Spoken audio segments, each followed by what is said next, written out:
అందరికీ నమస్కారం. క్రిందపడిన పారిజాత పుష్పాలతోనే దేవుడికి ఎందుకు పూజ చేయాలో తెలుసా? సాధారణంగా ఎన్నో రకాల పుష్పాలు ఉన్నప్పటికీ పారిజాత పుష్పాలను ఎంతో ప్రత్యేకమైనవిగా భావిస్తారు. ఎందుకంటే పారిజాత వృక్షం సాక్షాత్తు దైవ స్వరూపంగా భావిస్తారు కనుక. ఈ పుష్పాలతో పూజ చేయడం వల్ల ఆ భగవంతుడి అనుగ్రహం తప్పకుండా కలుగుతుందని భావిస్తారు. పురాణాల ప్రకారం పారిజాత వృక్షం సముద్రగర్భం నుంచి ఉద్భవించింది. అనంతరం ఈ వృక్షాన్ని విష్ణుదేవుడు స్వర్గానికి తీసుకువెళ్లగా తర్వాత యుగంలో సత్యభామ కోరిక మేరకు శ్రీకృష్ణుడు భూలోకానికి తీసుకువచ్చాడు. ఇలా భూలోకంలో ఉన్న ఈ పారిజాత వృక్షానికి పూసిన పుష్పాలు చెట్టుమీద కోయకుండా కిందికి రాలిన పుష్పాలను మాత్రమే ఏరుకొని స్వామికి సమర్పించాలని చెబుతారు.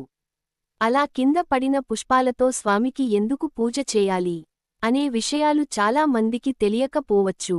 కేవలం పారిజాత పుష్పాలు మాత్రమే చెట్టు నుండి కోయకుండా ఎందుకు రాలిన పుష్పాలని ఏరుకొని పూజ చేయాలి అనే విషయానికి వస్తే, సాధారణంగా ప్రతి వృక్షం భూమి నుంచి ఉద్భవిస్తుంది, కానీ పారిజాత వృక్షం మాత్రం సత్యభామ కోరిక మేరకు స్వర్గం నుంచి భూలోకానికి వచ్చింది.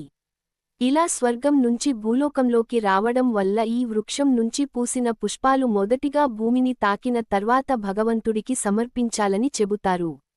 అందుకోసమే పారిజాత వృక్షం కింద ఆవుపేడతో అలికి నేలపై రాలిన పుష్పాలు ఏరుకొని భగవంతుడికి సమర్పించాలి. ఇక పారిజాత వృక్షం ఏ ఇంటి ఆవరణంలో అయితే ఉంటుందో ఆ ఇంటిలో సిరిసంపదలకు కొదవుండదని చెప్పవచ్చు.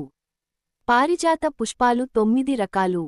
1 ఎర్ర ముద్ద పారిజాతం, 2 రేకు పారిజాతం, 3 తెల్లగా ఎర్ర కాడతో ఉండే పారిజాతం ఎక్కువగా అందుబాటులో ఉన్నది, 4 పసుపు పారిజాతం, 5 నీలం పారిజాతం, 6 గన్నేరు రంగు పారిజాతం, 7 గులాబీ రంగు పారిజాతం, 8 తెల్లని పాలరంగు పారిజాతం, 9 ఎర్ర రంగు పారిజాతం.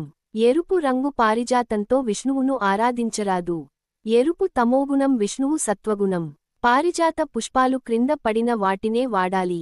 చెట్టు నుండి కోసి వాడరాదు. పారిజాత వృక్షం తపస్సు చేసి తన పూలను తాను ఇస్తేనే తప్ప తన నుండి ఎవరూ లాగుకోకూడదని వరం పొందినది. రంగు, వైశాల్యం, గుణం, దేవతా స్వరూపాన్ని బట్టి దేవతలను ఆరాధించాలి. ఏ పూలను క్రింద పడ్డవి పూజకు వాడరాదు.